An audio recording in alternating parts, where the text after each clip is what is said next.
This edition of the Platform is brought to you by Roomettes, the fastest way to create the illusion of 3D interiors in your model railroad structures. And by Nick's Trains, home of the Decoder Buddy. When it comes to making DCC decoder installations and upgrades easy, Decoder Buddy is your best friend. Hello everyone and welcome to The Platform, the podcast for the railfan and the model railroader alike. We are coming to you from the north shore of Lake Ontario, somewhere between Toronto and Montreal on a very busy rail corridor, hosting between 40 and 50 trains a day. In addition to our 3 studio cameras, we also have a Railstream webcam that's attached to our station, affording us a wonderful view of the passing rail action. And speaking of rail action,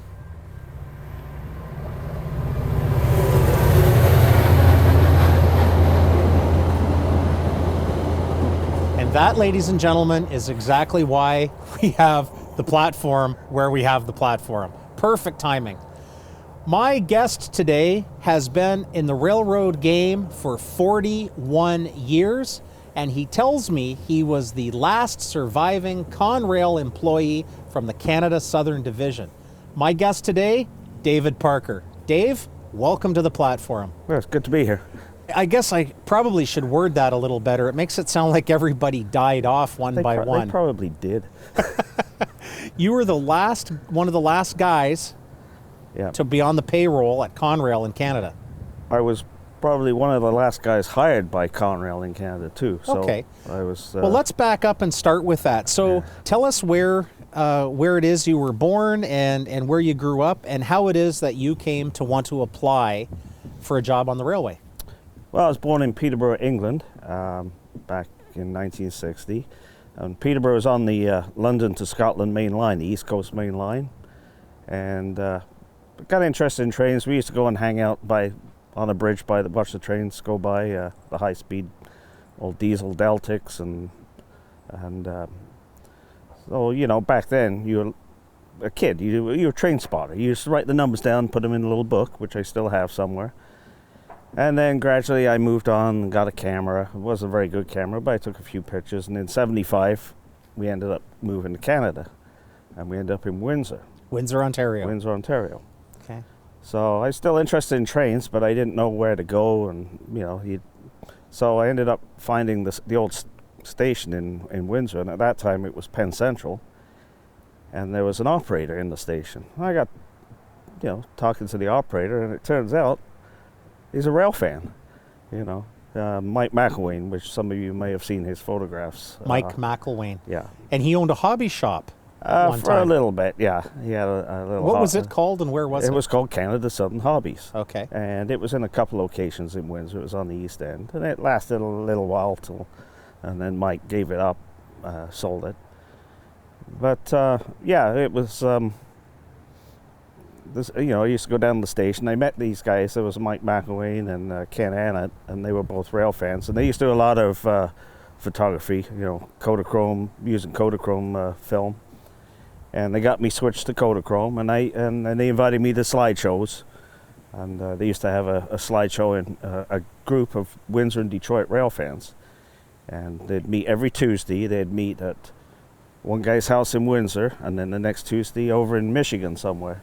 So, being young, I used to just come to the Windsor ones back then, because I was like 16 You're still in your teens. Yeah, And I saw how these guys did photography, and there was guys like Emery Goulash was in our slide group, and John Bjorklund, he's quite a well-known rail fan. Very prolific photographer. And I used to see their pictures, and, I sort of got to figure out what was a good picture, A lot of them were just roster shooters, but we had also guys that took pictures of lake boats.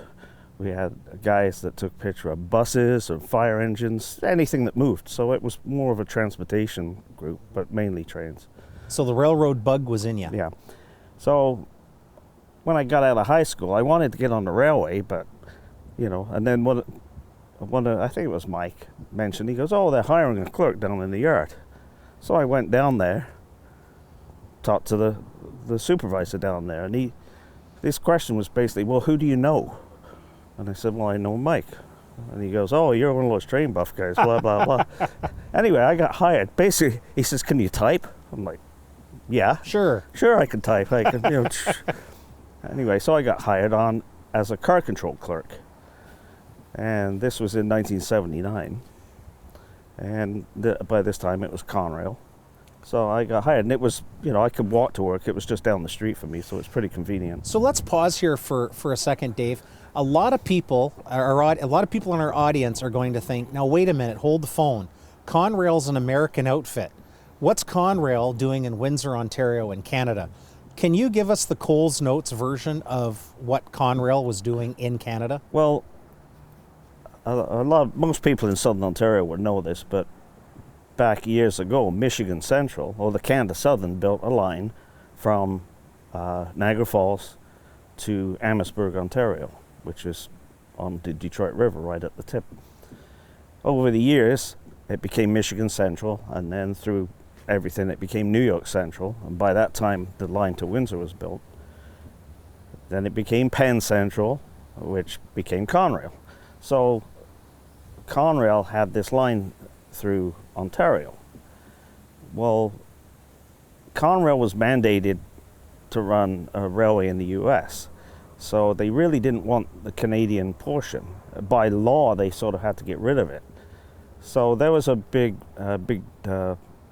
pretty much fire sale on this, and several people wanted the line, but of course CNCP, being the most powerful and having the best lawyers, I guess, they ended up with the line, which they ended up splitting between them. CN got from the Detroit Tunnel to just outside of Welland, and then the CP took Welland to Niagara Falls and Fort Erie, and they both had shed through the tunnel. And then over the years, CP turned that, they sort of merged it into the TH&B, and that became part of the Hamilton sub. But the CN portion, they had big plans for it, but then management changed, and it sort of fell by the wayside, and now it's pretty much gone. So if we rewind the clock back to 1979, Conrail is, call it, 3 years old, formed in 76. I hear crossing bells. Our second guest is about to arrive. Is that way? Yep, I think we've got an eastbound coming. Hold that thought, Dave. I think it's a freight. That's a pretty good rumble, I hear. Yeah.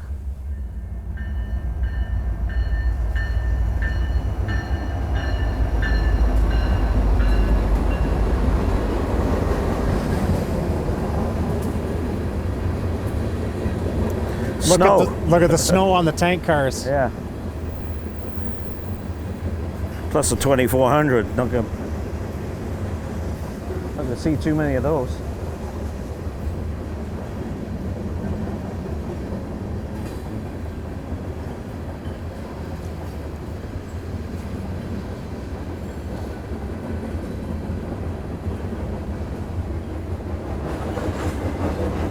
Lots of tanks.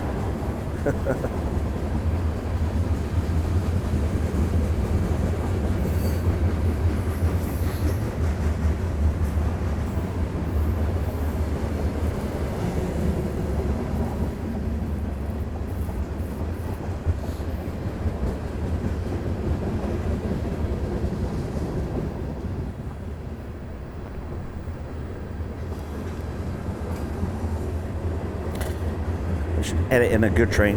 Pardon? We should edit in a good train. Put a Conrail train in instead.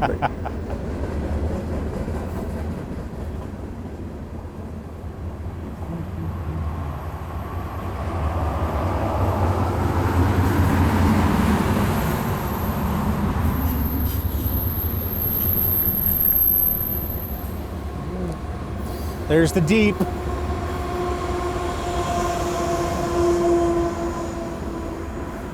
Oh, look, another GE.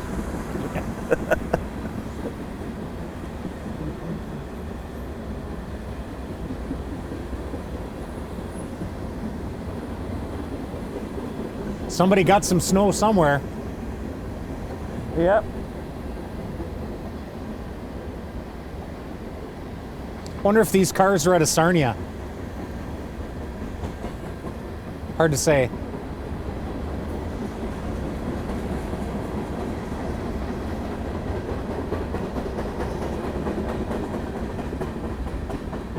Well, they've probably been sitting in backyard for a while because they don't go through. So everything from Saturday goes in the yard.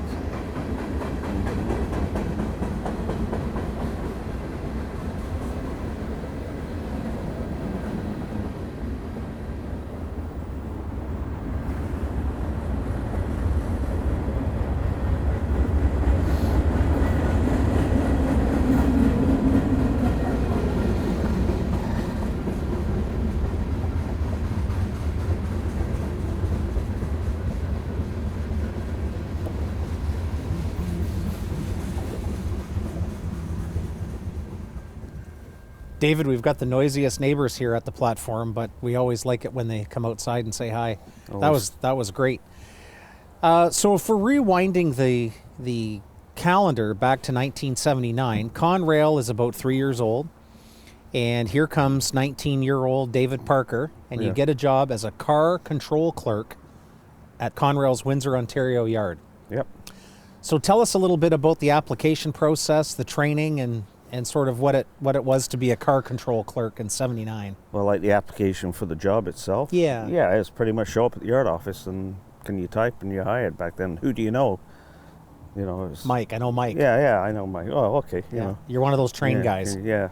So anyway, I get hired. So the training basically was just sit in with the day shift guy.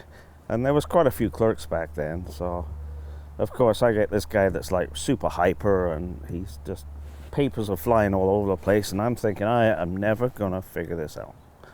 Basically the job was trains would arrive at Windsor, you would arrive them, and then you take the bills, and if an inbound train, say from Detroit, would have to have the customs manifest typed out for all the loads, you know.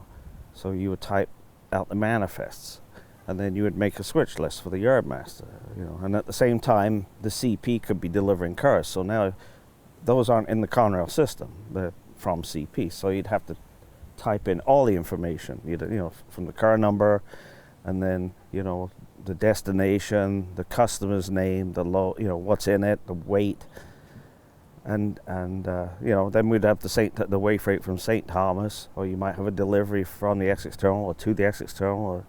So it was pretty busy. So you're trying to multitask, and you're trying to and I'm trying get to your figure head this wrapped out. around this. And so anyway, this probably a week or so, you know, in, and I'm just watching this guy, and there's, you know, you had to do certain way. You had to keep everything in order because it was still paper waybills. We had a computer, but it was an old with the IBM cards, you know, which kept jamming, by the way. So, you know, because we were in an old damp yard office. So, but everything had to be kept in order. Otherwise, you'd end up having to go out and check the yard, physically check the yard. So anyway, one day he said something, and the penny dropped, and I was like, okay, now I know why, and now I know how to do it. And so that was pretty much it, you know. So then I figured out what I was supposed to do, and they put me on the night shift, of course, because I'm junior man. Yeah, nobody wants to work Now the nights. problem with night shift is day shift. If you're stuck, you can go to somebody and say, what do I do? How do I do this? On night shift, that's it. I show up, and the afternoon crew and the afternoon clerk and the yard master are like out the door. Bye, gone. Okay, now what? So, you know, you had to do all this work. So you just sat there and did it, you know. Yeah. Did you have a phone a friend option if you got stuck at night? If the computer screwed up, you have to call Philadelphia. Philadelphia. That's where headquarters was. So you call Philly. Or, you know, sometimes if I got stuck, there was a clerk over in Detroit at Livernois that I used to talk to a lot, you know, because we'd have to pass the trains back and forth. Like, you would send him the train with all those cards, you know, and it would transmit the consist and vice versa. And, you know, so if I got stuck, he would help me out. But then, you know, after a while, you figured it out. Yeah. Sometimes, I remember one time I had a car that was going to Chicago. They said Chicago.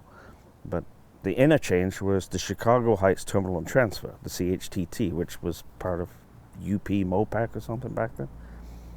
And I kept getting it rejected. Nobody could figure this out. And it was, instead of Chicago, it was Chicago Heights. So, it wouldn't accept it because the bill just said Chicago, but the interchange was actually Chicago Heights. Chicago Heights. And we couldn't get, and if you got one car that it won't accept the whole train. So anyway, after a few hours, I remember getting that figured out. One thing that's always been a mystery to me in all the years of rail fanning and research and model railroading is how railroads, forget the modern era, because today it just everything seems easier with electronics. Yeah. But back in '79, how does an enterprise like Conrail keep track of all of those freight cars coming and going and interchanging? Can you give us an idea of just how that worked? Well, like I said, they did have a computer system. By today's standards, it was kind of antiquated with, the IBM cards, which are like punch cards. Okay. Yeah, I'll have to explain this to us. So, well, you type in the car number and all the information, and there was like 80 characters on a punch card. So each block, you had so many characters. Mm-hmm. And then you'd hit enter, and it would drop the card, and it would punch little holes out. So it would read that information off the card. So you'd have to keep everything in order. When say Detroit would send us the train, we'd get the consist ahead of time. When it left Illinois, he would put all those cards in the hopper and then make a header card with Windsor was just WIN, Detroit. Every yard office had a 3-letter character, which was like your address. Yep. So he'd put the header card in, and it would show the engines, and then there would be then all the cards for all the cars. So he would transmit that, and then it would print out the consist. When the train arrived in Windsor, the crew would give me a big envelope full of waybills, or elastics tied around it, or they'd just throw it off, off the train, and if they were in a hurry, they'd just throw it in the dirt, whatever, and you'd have to go looking for it outside. One day I couldn't find it, and when it got light, it was up on the roof of the yard office. There's a bundle of waybills up on the roof because they just tossed it out the window. But anyway, you keep those, and the waybills were basically just a paper waybill with all the information that was on the card, but it was just a piece of paper folded in half. The cards usually we kept inside each waybill. Some were computer printed, the empties would just be hand bombed. Some empty waybills would just be a blank card with written on the back, So set the scene for us in terms of all the different players that Conrail dealt with in Windsor back in '79. Sort of who was in town and what was coming and going. Well, like the Conrail would come in, bring cars from Windsor. There was when I started, they still had a couple of freights that went through Canada from Buffalo, but that was pretty much it. And then they cut back and they didn't run any through freights. We just had the way freight from St. Thomas come down, and then we also did the paperwork for the Leamington local, but there was no clerk down there. The conductor would just call the car numbers that he would lifted out of Hines and what order they were in, and we'd just make up the consist and transmit it from like Leamington to Comber, and then those cars would be lifted by the St. Thomas way freight when they went home. So the train, say, comes into Windsor. Well, you've got traffic for local Conrail traffic, because we had a scrapyard at the end of the... There was some local business. There was Zayla Brothers scrapyard. There was a couple of lumber places in Windsor. The Windsor Star newspaper warehouse was on our track. So any cars, that would be our cars. There'd be interchange for CP in Windsor. There'd be cars for Essex Terminal, and cars, all the empties for CN from the Conrail system would come back to us and would have to go to Hagersville. So those cars, the train crew, the yard crew would switch them out, and so we'd have a track of CPs, and then they just haul it, dump it over in the interchange track. Yep. The Essex Terminal used to come into our yard. They'd send the engine over, and they'd just go down into their track and take their cars, shove their cars in and grab theirs. But the Essex Terminal didn't deal with waybills because they got paid on a switch. They got so much per car. So we had a freight office, and they would keep track of all that information. Like we didn't. We still transmitted the cars to the Essex Terminal, but they didn't need the waybills, because they were they just did a switch in place on the cars. But they got a lot of traffic too. Yeah. So how long was your trick? 8 hours. 8 hours. 8 hours. So on a night shift, our third trick. Yeah. What were they called? Tricks on Conrail? Yeah, third shift. Third trick. Whatever. Nights. Yeah, nights. Yeah. Midnights. Yeah. How many? What you should be home sleeping? How many cars would you be dealing with on an You'd average probably night? there was a job, they used to just call it the puller, and it would just shuttle cars back Fort Windsor, back to Detroit, and back. And usually they just made one trip a shift, but they might bring 70 cars over, and they'd fill up a couple of tracks. We had 70 cars. Yeah. Yeah. So if they were all, you kept saying, oh, just have a lot of empties, because you didn't have to do customs papers for empties. Yeah.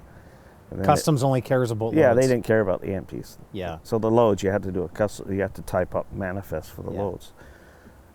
So you're like, oh, please be a lot of empties. Yeah. And as a car clerk, you're not too concerned about the blocking of the train, are you? No, the train would come in, and it would be just like over in Detroit. It's just cars for Canada, and they put them on a track and bring them to Windsor, and take them over. And then we would sort them in Windsor.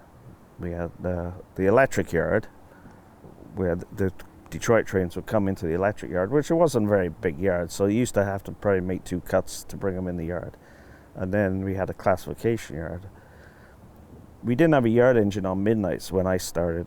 They had already cut that. So, like I said, it was pretty quiet. The yard job would come in, the yardmaster would come in around 7, and I'd have everything ready for them, the switch list, and then they'd start.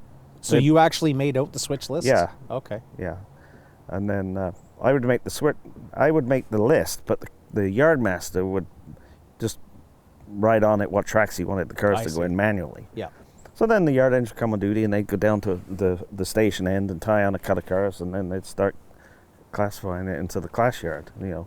So they'd have Essex Terminal cars, CP cars, CN cars for Hagersville, St. Thomas cars.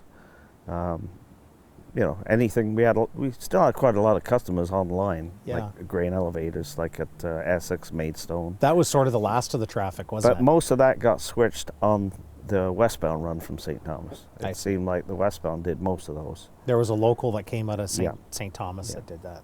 Yeah. Was back in 1979 and 80, like were there cars that were time sensitive? Like, did you have different classes of cars that came in? Some were hot and some not so much? Every night we'd get the train from Detroit, and it would have a lot of cars for GM and Ford.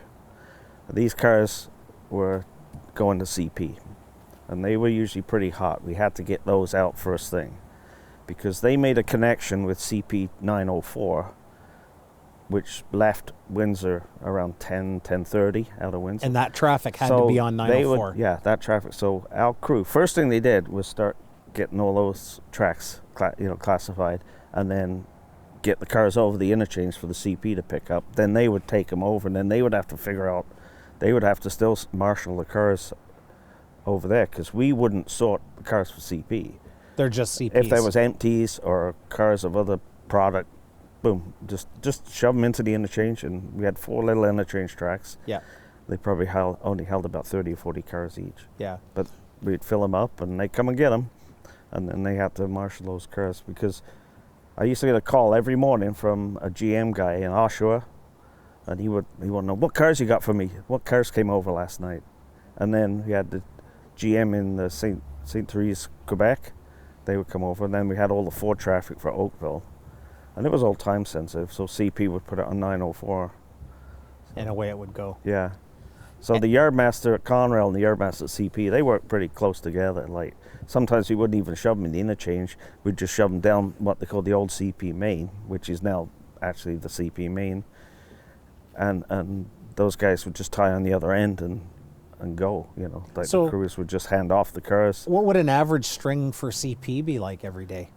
Oh, probably 40, 50 cars maybe. 40, 50 cars, wow. CP, most of the stuff went to CP. Most of the stuff for CN was just empties that were coming back. You'd get empty boxes and bulkhead flats. Anything that Conrail had for CN just returned to CN. They just empties. Yeah. And the interchange for all the empties was Hagersville. CN got a lot of the traffic from Hines and Leamington. CN probably got about 80%, CP 20%. those cars would interchange in St. Thomas, and then the CM would take them up to London. They was the old heater cars. Yeah. The empties, though, they would just drag over to Hague as well. Oh, and I forgot about TH&B as well. Back then, it was still TH&B, so any empties for TH&B for Waterford, you know. Yeah.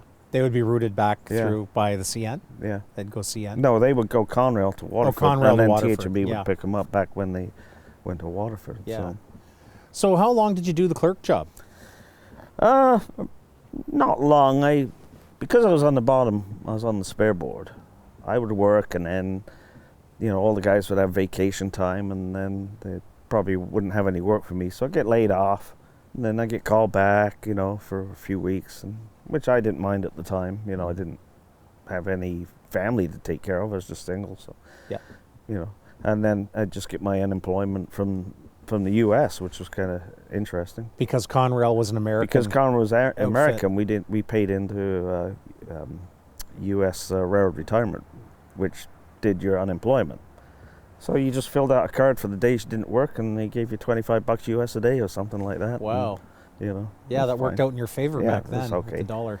So I worked there, and then I went to St. Thomas. I got if they needed me in St. Thomas, I went down there for a little bit. Doing the same job? Same job. I actually worked as a crew dispatcher, but by that time there was only yard crews pretty much. Was the shop still going? The shop was still there, yeah. At that time? Yeah. And the yard in St. Thomas. And St. Thomas was strange because you give them a switch list, but the crew didn't want a switch list.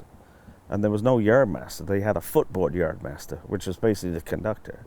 Footboard yard master. We had a footboard yard master. So in St. Thomas, we had to chalk the train. So basically, the train would come in from Windsor, and you'd see where all the cars are going, and then you took a piece of chalk, like your kid would chalk the sidewalk, and you start at one of the train, you walk down, and you write on the train, big letters, you know, CN Hagersville, or, you know, Waterford, or wherever it was going. And then you had to put the date in a circle. Because there's probably other chalk marks on there. Because this crew, you know, this is how they did it back in the 1930s or something, so, and it was still a throwback. So we'd go and chalk the train, and then if it was raining, we had this wax pen crayon thing so it wouldn't wash away. Yeah. And then the crew used to work nights there, and they would switch out the train for the morning, and then chalk the train. Chalk the train. Yeah. Was the work in St. Thomas? Was St. Thomas busier than Windsor, or was it a lighter workload? Because you didn't do customs papers. That's right. You're away from the border now. But you did take care of the placements for. In Windsor, we had a freight office, and the clerk in the freight office, they would do billing. But any customers, I think, between Windsor and Fargo, they would do the placement. So basically, your car would be moving on the consist, but then when it goes to a customer, you got to place it and put the time down, because the customer has so many hours to unload or load that car. So you'd put the train crew would put the time they placed the car, and then you'd show that place on the customer's siding. And we had a clerk that took care of all that. In St. Thomas, we had one clerk, so he'd do the consists, and then he'd do the placements, and sometimes the billing, you know. Did you ever ride the trains? Oh yeah. With Conrail, he'd go out and ride a job just to when you weren't working to see what they did. I didn't have a car at the time, so sometimes my dad would give me. I'd have to go down to St. Thomas, and you know, so from Windsor. My dad would give me a ride down there. I'll go for a ride. He'd go down there. Yeah. From Windsor. Yeah. And how far is that by car? I don't know. It's about 100 miles. Yeah. Yeah. But so you probably. It was like I think I started on like a Sunday or something. So anyway. Did you ever get a ride home on the train too? Yeah. I rode the train. I used to just ride the caboose, and because I was on the night shift, and then I'd just sleep, and you know, I should have taken more pictures though. Yeah. Well, I should mention that you're a railroad photographer as well. So were you taking your camera to work as much as possible? Always took my camera to work, yeah. Yeah. But, you know, you sort of kept it sort of hidden, because back then, being a rail fan and working on the railway, you know, you kind of get ribbed, you know. even though many of them were probably Yeah, closeted closet- model railroaders and closet rail fans as rail well. fans. There was a lot of closet rail fans. And, Yeah. you know, You're a model railroader, I know today. Were you into the modeling then? I always had a model railway. Yeah. Like when I was a little kid, I had one, like a Hornby train set from In England? In England, I still Yeah. got it somewhere in a box. Oh, neat. That equipment is all packed away in boxes still. Yeah. But yeah, I had trains, but I was always like photography, taking train pictures, and had I consider myself like a photographer, rail fan photographer with a model railway. I'm not a model railroader. As such. Photography is sort of your first love. my model railway skills are kind of just I just hope the train stays on the track. I think that's what Conrail hoped too. Yeah. Yeah. That's what I've been. I actually have Conrail. That's what I've been modeling. My main line was always Conrail because I just like Conrail. Yeah. Paint for us a picture of how how Conrail sort of came to an end in Canada, the Canada Southern, or the CASO as we call it, and then sort of what happened to David Parker as the Conrail jobs went away. Yeah. Well, what happened is it was to do with the American government, basically. I think they didn't want to run a railway in Canada. Conrail was an American government entity back then, and they didn't. So they pretty much put the Conrail property up for sale, which, like I said, CN and CP ended up purchasing and splitting. Was this in '85? That was in '85. Now, what happened to me is back around '84, I was laid off, and I'm like, yeah, I need more work, because I get laid off and get unemployment. So I went pretty much across the street to the CP. It's just around the corner, and I put an application in for a clerk at CP. And the chief clerk there goes, well, throw an application in for an operator too. So I'm like, okay. So I threw an application in for an operator. And so I never thought anything about it. And I was, just working odd times here and there. And then I was still living at home. And one morning my mom wakes me up and she goes, there's a guy from Toronto on the phone. I'm like, okay. I have no idea who it could be. Turns out it was the CP Director of Train Operations. And he goes, I'm looking for an operator for Chatham. Are you interested? And I'm like, yeah, sure. He goes, well, can you be there tomorrow? I'm like, what? I don't have a rules card. I work as a clerk. I don't have rules. He goes, no, never mind. I'll send you a temporary C card, but can you be there tomorrow? I'm like, yeah, but I probably need some training. He goes, well, can you run down there this afternoon? And I'm like, yeah, sure. So I jumped in the car and I went to Chatham, and I sat there and I learned how to run the little interlocking panel. And I knew about train orders because I used to watch the guys at the Conrail do train orders. Sure. So I had a crash course in it. And the next day I show up, I'm working day shift. They're hooping up train 904, the hot shot, going through Chatham. What 24 hours can do. Yeah. Unless you get hired, basically. Can you be there tomorrow? So I got hired by Can You Type, and Who Do You Know, and Can You Be There Tomorrow? So I guess. And can you go down there this afternoon and look over the shoulder of the guy that's there today? Yeah, basically go down there, and I stuck around. Then the afternoon guy showed up, and I stuck around for a few hours, and then I went home. Showed up next day. Life was a lot simpler back then. It was weird, because people were like, oh, you got to do this and do that, and I'm like, well, no, I just sort of fell into it. So then you were an operator at Chatham? I was an operator at Chatham on the CP now, but I still had my seniority at Conrail and still get called for them. So it was funny. The CP guy knew I was working at Conrail, but the Conrail people didn't know I was at CP. I sort of kept it quiet, but eventually they found out. But I'm like, well, I was working. Need the work. So I worked at Chatham, and then I got qualified in Windsor, at the CP in Windsor. And there was a couple of times where I'd work the afternoon shift as car control at Conrail. But by this time, it was 85, the CN had taken over, so I'd work a shift and then sneak over and work another 8 hours over at the CP as an operator. I was young, I could do a double back, I didn't care. But get my hours in. I know that you went on to have a career that's still somewhat intact. By that I mean we don't know if you're retired yet or not.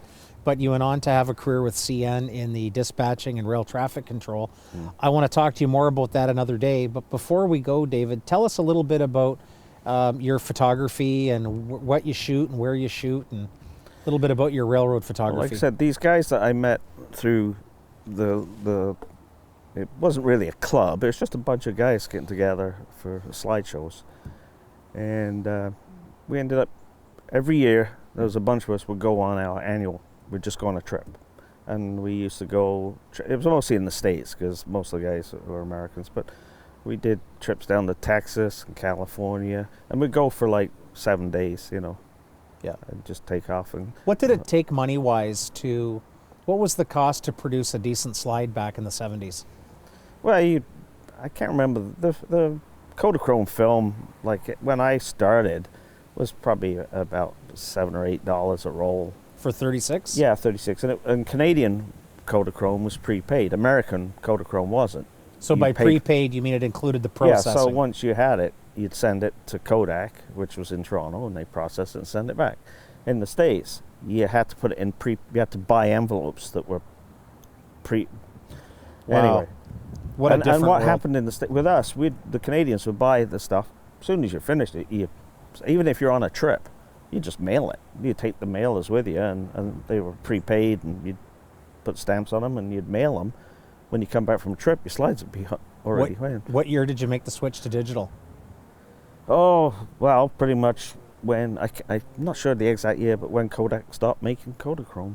You know. loved it. You were a Kodachrome guy to the end. Kodachrome, and K64, and people have Fuji, and we're like, yeah, Fuji, you know, nobody's using Fuji. Yeah. Most of the railway magazines wanted Kodak. Yeah.